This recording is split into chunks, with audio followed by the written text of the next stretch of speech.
The Missing Children Incident, Chapter 9, Suspicion. The police and the parents spent the whole weekend by searching all the neighborhoods around the restaurant and their homes, but all was in vain. The kids were still missing. Scott was really nervous. He felt bad that it happened on an event that he was responsible for. He knew it was not over, and he also felt bad for the ending. First, he was worried for the children. Terribly. It was sure that they weren't walking away on their own, and if so, then surely something bad happened to them. He also felt sorry for the parents, and of course, he was worried how it will change the restaurant's reputation. He couldn't think anything else on the weekend, even when one of his friends invited him to the football match of his son. He was thinking on this as he was watching the teenagers running and playing. He thought that the missing children were so much younger and fragile than these sporty boys. See, I'm already thinking of them as past tense, he scolded himself. On Monday, when he arrived to the restaurant, he hoped he will have more information. That he hadn't heard any news because the kids were found and the relieved parents forgot to inform him. But the news has arrived to the restaurant, by other parents who ate their breakfast were there. Instead, he ran into the two-day shift guards, Barney and Tyler, and they told him anxiously that the investigators will start at 9:30 a.m. All the others seemed anxious too. One of the cooks dropped a box full of frozen meat. They scattered all around the floor. Kyle, the cleaner, who was often wearing the spring Bonnie suit, bumped into Toy Bonnie and almost pushed him over. This nervous atmosphere made Scott even more concerned. While he was rushing on the corridors, he also almost knocked over a robot. It was Toychika, standing in the middle of the road, and when Scott tried to push her away, crossly, she just stared at him with her huge blue eyes. This stare was very unnerving, but of course, it was caused by his general nervosity, thought Scott. He just pushed Chica a bit, but it didn't make him feel any better. He even started to feel some remorse, which was ridiculous. Come on, this is just a robot. As I see, you also had a cheerful weekend, boss, said Barney from behind his back. Scott felt so startled for a moment as if he was caught in some act. Yes, I couldn't think of anything else, so only this unfortunate event. And what happened to you? There was a long scratch on Barney's face and two of his fingers were patched tightly. He hid them behind his back for a moment, as if he felt some shame. Oh, these? He showed his hand to Scott. It's my fault. On Friday night, after the party when I was on the night shift, I was tinkering with the mangle, but I wasn't careful enough. I was quite upset, you can imagine. Oh, I get it. Scott was about to move on, but he suddenly noticed that Toychika was still standing there, staring at them. Her head was turning slowly from left to right, her eyes just staring unblinkingly. This robot acts really weird. Why is she staring at us like this? Maybe she is testing her face recognizable system, or something is wrong in her. Barney shrugged. When the policemen are gone, I will check her. I'm so worried about the police visit, Scott said. If they come here, that means they didn't find the kids, but they are sure that the cause of their missing is at these place, and everyone is so on edge. It would look really suspicious. Well, That's true, Barney sighed, but who wouldn't be nervous in a case like this? And it would be bad for our reputation too. Nobody would visit us if cops are snooping around here. Who knows, maybe a crime would draw some new attention to us. Well, that's not the kind of attention our restaurant requires. Not to mention that if they are searching around too much, they will know about the accidents from the past, like the bite of 87, as I call it in myself, you know, that incident from the last year, and the deaths in the Springlock suits. Oh my God, he grabbed his head. I will be responsible for all of them, even if I wasn't in charge that time. Everyone knows that they were accidents, said Barney with a comforting voice. They will know it has no connection with this case. I really hope so. Scott sighed and wiped his forehead. I only wanted the kids to be found safe and sound, and to have no other harm than some small fright. Well, it can be possible that they are hiding somewhere here, said Barney. Doubtful. They will check the camera tapes and the storages, I guess. Yes, for sure. But you did already, right? Yes, I checked the storages right at night. I thought maybe those kids were playing some thief game and picked the lock somehow, which had a very low possibility. But I thought it would make no harm to be sure. I've almost forget that you like those children, cried Scott, suddenly realizing this fact. Oh, how horrible. You even know them. Yes, Barney sighed and looked on the side with a sad expression, where not just Toychico was standing, but Balloon Boy also joined the party, and they were staring the two men just the same way. They weren't bullies but clever and curious. Hey, you are also talking about them in past, scolded him Scott. Hope they are all right.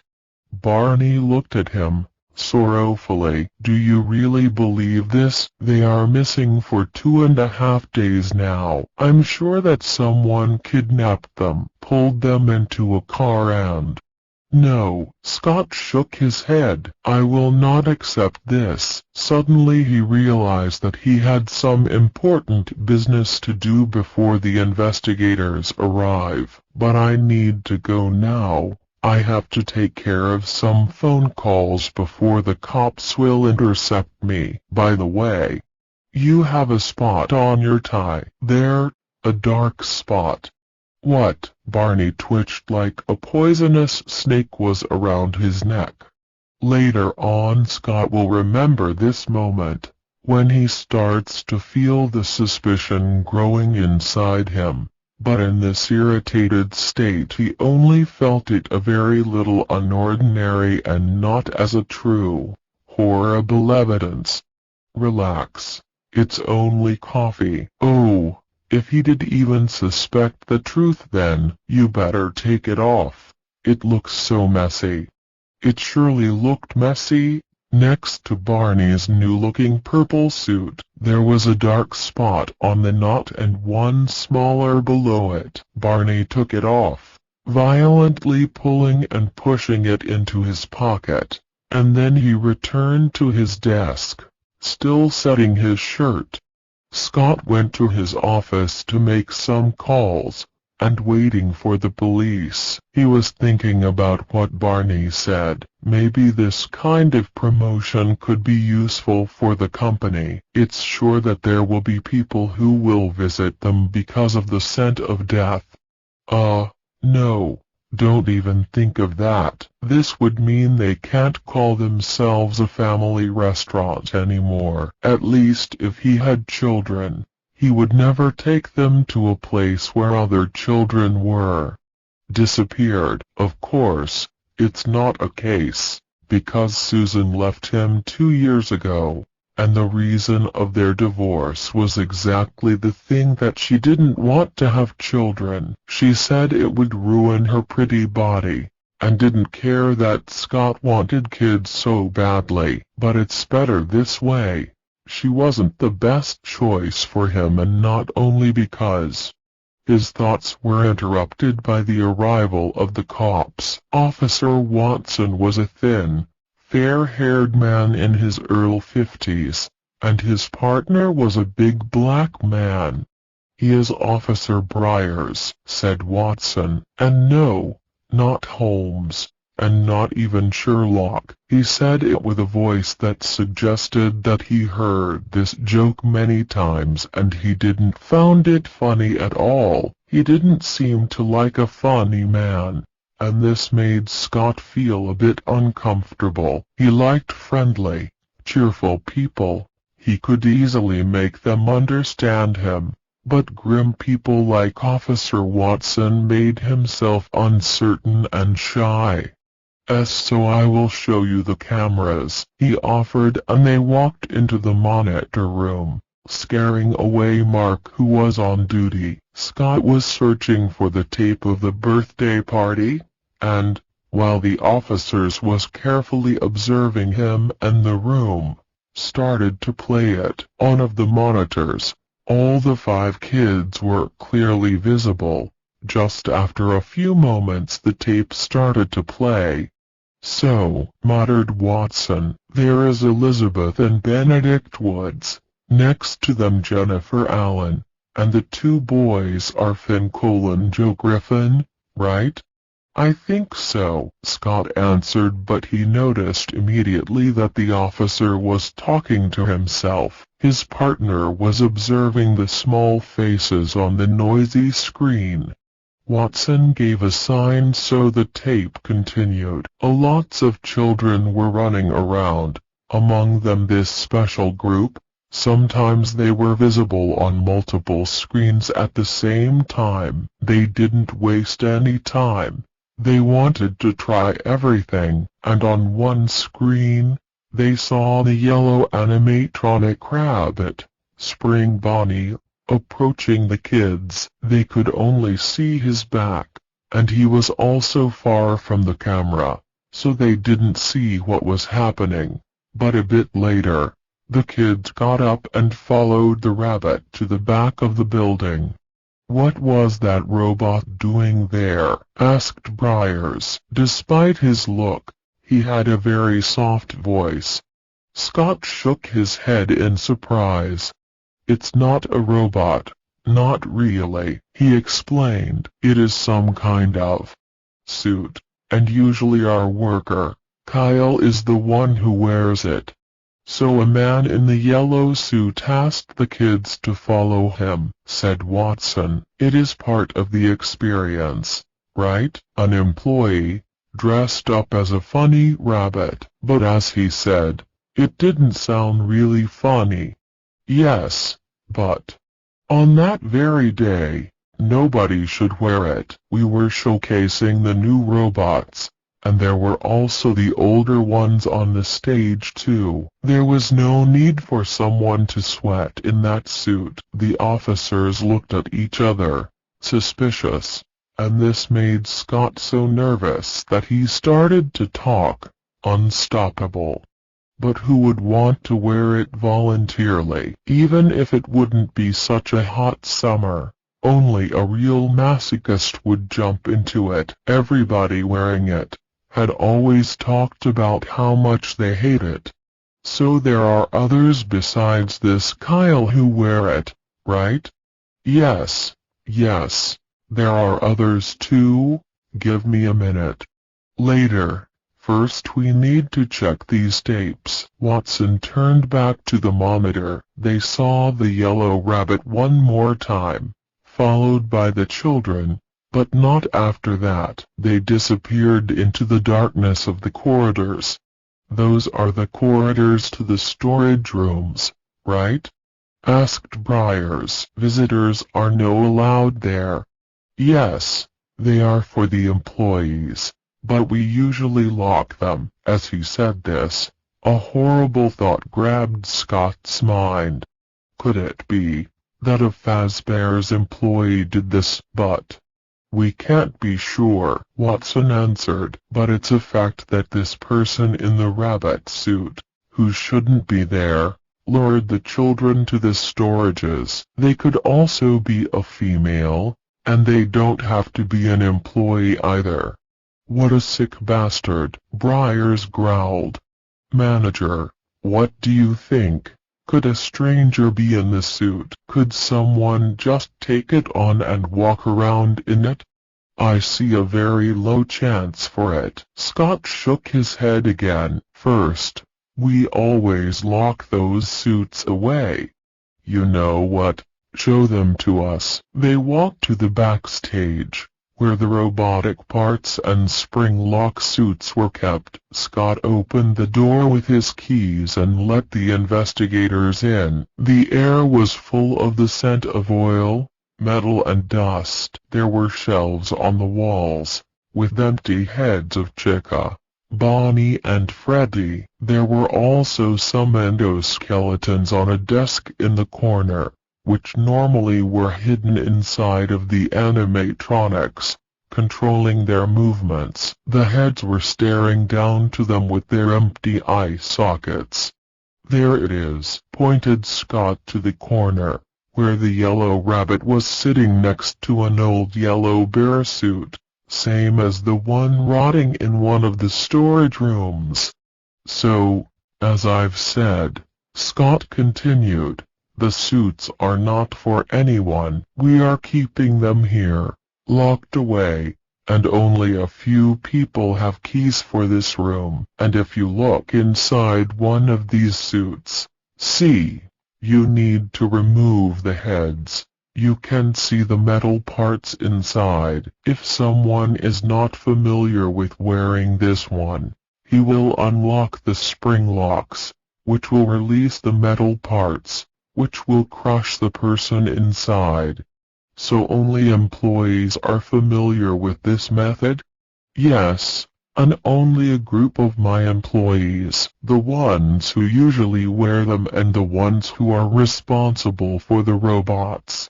Okay, so could you please show us the storage rooms? And after that, we will talk to those employees, and then all the others.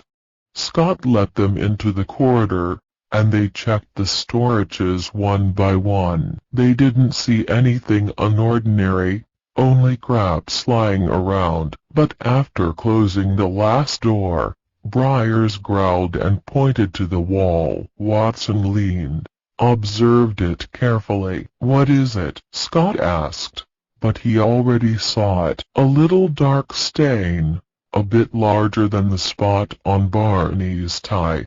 It was low on the wall, hiding behind the door. Blood, sir, Briars answered. Scott felt the world started spinning around him. So they were killed here? We can't say this for sure, said Watson, but his eyes looked like a hound's eyes, smelling his prey. This is a very small amount of blood. Maybe it was already here, or it was our culprit, wounded himself in the suit. But why? Scott muttered. Why would anyone do such a thing? Why would somebody hurt children? Briars turned to him, stretching his arms helplessly. It's hard to understand the reasons of a filthy beast. It's like there are men who like swimming in white knee socks, and there are others, more like beasts than men, who turns on by torturing children. Scott shook his head. And why did it have to happen here, such a friendly place? Calm down, sir, Watson said. We don't know yet what had happened. Maybe the worst haven't happened yet. There was only little bit of blood, and no bodies. It's not over yet. But now, we need to talk to your employees. The ones who are not right here, we will ask them later. Okay, said Scott, and tried to forget that tiny strain of blood. Maybe it is just a misunderstanding. Maybe only an employee overdid his, or her, job by entertaining the children, and if he or she led them to the storages, come on, there must be an explanation. And the blood? Well, kids always hurt themselves. It can happen any time. Or that damn spring lock suit wounded a little but the person inside. It was better thinking about this than thinking about some psycho who lured 5 innocent children to the storage, and murdered them after all the sick things he had done to them before. And it is even worse to think of that he might know a person that might be that psycho. Yes, on the day of the party, the bunny suit was in the locker room. Barney was talking with the 2 detectives. In Scott's office, he was high on their list as a person who knows a lot about the mechanism in the animatronics and the persons who usually wore the suits. And if they knew, that he surely is the highest on their list, but not only for this reason. It was a terrifying and exciting thought. I was wondering why was it here, since I had no idea that anyone would wear it that day. I was the one they asked to help them into the suit, you know. So it is not possible for a single person to jump into it? Watson asked. Well, they can, but it wouldn't be simple. Scott has already showed the suits to you, guess. The detectives nodded. So you already know that if someone just jump into them, the suits can be dangerous. If someone is taking it on alone, it requires lots of attention and competency. It can be accomplished, but very slowly. And you didn't see someone walking in and taking it on. No, of course not. It was just lying in the corner. And there was nobody else in the locker besides me. I didn't even care for it a lot, because I was coming earlier than my shift to take a look at the new animatronics. And did you see the missing children? As I know, you and them were close. Watson took a look at his notes. The manager said that they liked you. Maybe you did some talk with them on the party? Sadly no. Barney shook his head, and put on a sad expression. I wish I did. Maybe it would change things. Maybe then that sick bastard would change his mind. What do you think? Is it possible that the culprit knew the children? Did he have a reason? Or could he think he had a reason to abduct those certain kids? Now comes the dangerous part. It's time for Barney to show his full cooperation and goodwill, and tell them about the incident with Toy Foxy. He was considering a lot if he should tell it or not, since it was a heartfelt bond between him and the kids, and it would make him look suspicious. But in the case the kids were talking about somebody else, it's better if he tell them first. Well, he started, loathly, if he felt it was ridiculous or nothing. Maybe there is a thing. It might cause some madman to feel anger toward the children, but it is such a small case, I don't know if it is worth to talk about. The detectives looked at each other. With a sharp look, Barney was satisfied that they fell for his bait. I assure you, sir, said Briars in the end, that in this moment, any small clue might be the one that points to our culprit. We are talking about a monster here, who kidnaps children. This person is capable of anything. They don't need a logical reason like you or me. Okay, Barney sighed, and he was a bit annoyed by the way the detective talked about him. even if he had no idea that the person he is talking about was sitting right before him. It happened a few months ago that Foxy, the animatronic fox from Pirate Cove, was replaced by a more feminine robot, and the children, especially the Cole boy, didn't like it. Once, when there was nobody else in the room, they destroyed this new robot. I caught them in act, but when they was just about to finish it, they looked really startled when they saw me. Are you sure there was nobody else in the room? Just you and the kids? Yes, and the security cameras can't look into the Pirate Cove too, but it is possible that before my arrival there was already someone there, but they left without telling anything to the children. If that's the case, it would be really weird, and that person probably planned something evil. Why do you think so? Think. Any reasonable adult person, especially an employee of Fazbear's, would shout at the vandal kids, and pack them off the restaurant. But you didn't do this either, said Briars, and looked curiously at Barney. Why? Because it wasn't vandalism, you know, Barney answered, but felt it wasn't a proper answer. I mean, it was vandalism. Of course, they destroyed an expensive robot and stuff, but only because they felt that the existence of that robot is an insult of their old favorite. I understand it. Watson nodded. So do you think that somebody saw this, as they call it, vandalism, felt hurt by the destruction of their poor little robot, and thought the only way to solve this is revenge on the kids? I know it sounds silly, but that's all I can think of. Barney shrugged and hoped that the detectives will chew this quarry for a bit. Well, it is worth considering, Watson said, but now we need to talk a bit more about the persons who usually wear those suits. They asked question from Barney like half of an hour, and he told everything they wanted to hear. He was talking about Kyle and Peter, who wore the suits the most often, and Susan and Nate, who wore them only a few times.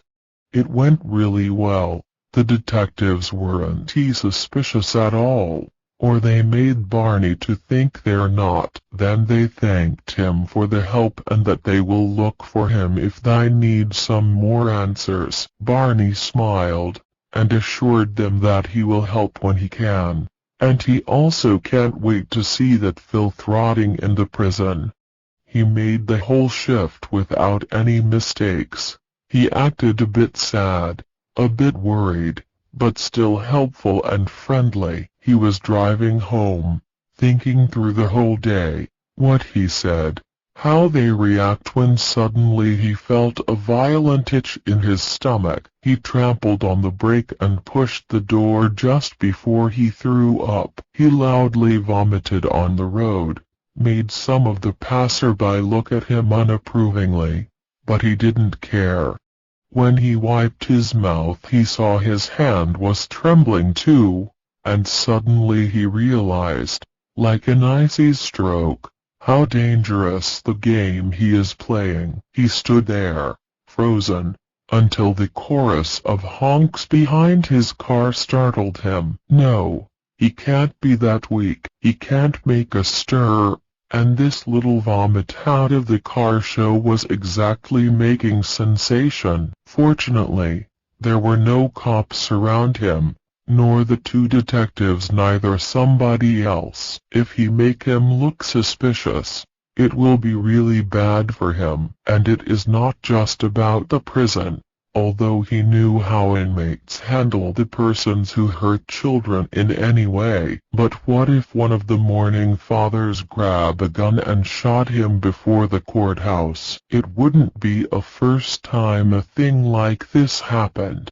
He didn't feel ready to drive home. He stopped before a cafe, and walked in with his legs slightly trembling. He ordered a strong black coffee and he was just sitting there until he felt the sickness is gone. It took some time that drinking the coffee took its effect, so he had time to think over what he had done in the last few days. The cleaning up was as careful as he could do in his current state, but it was obvious that the police will find some clue of blood. Probably, though nobody will have the idea to look inside the animatronics. Why would they do that? The bodies are well packed. They can't smell that strong that anyone could notice it. The bloody clothes and tools are resting in the public landfill in the next town, but it was a careless deed to not check his tie. Scott noticed the spot on it,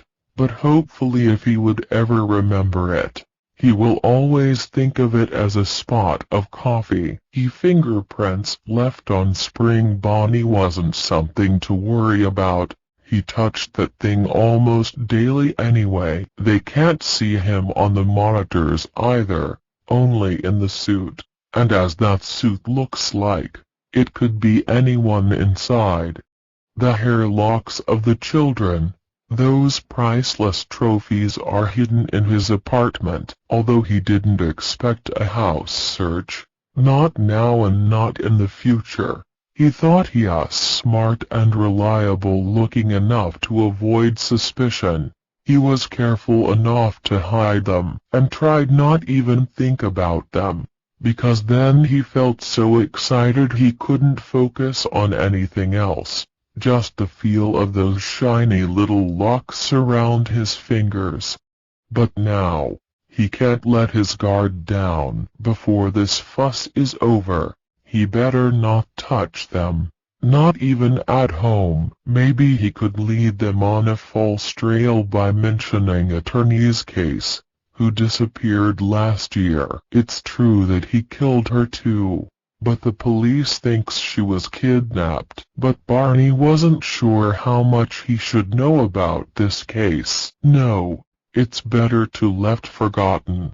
He didn't have a plan at the moment to mislead the police, but, he thought, he will make one in the next few days. When he sat back to his car and drove home, he didn't have any idea of his luck.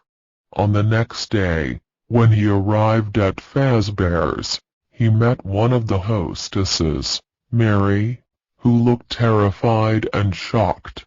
The police have arrested Kyle.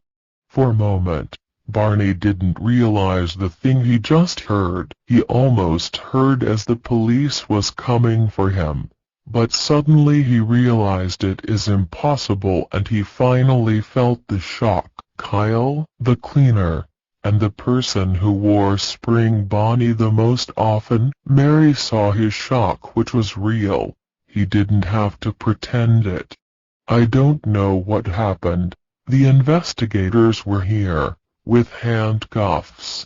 They asked where Kyle Paulson is, and later I saw them when they followed him to the police car.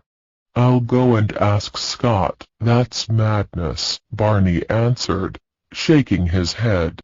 Please, tell me what you'll hear. Kyle can't be an evil pervert, can he? It's just a misunderstanding.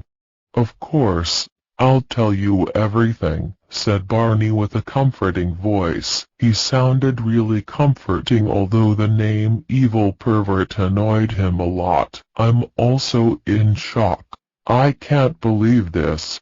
While going to Scott's office, Barney was wildly thinking. Kyle didn't kill those children, and also didn't kidnap them.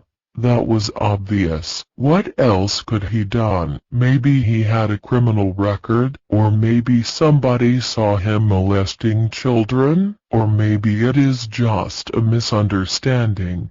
They found some clues which, they thought, led them to Kyle, but they will soon realize that it leads to Barney. Or is it just a trap to call forth the real culprit? Barnes, "You're finally here," Scott exclaimed behind his desk. "Things gone to hell here. The detectives showed up and took Kyle." "Can you believe this? Kyle, the cleaner and the Yellow Rabbit man, as a pervert child killer?" "I really can't," said Barney, looking badly surprised. "He never did or say anything weird. Could he be the culprit? And what exactly did he do with the kids?"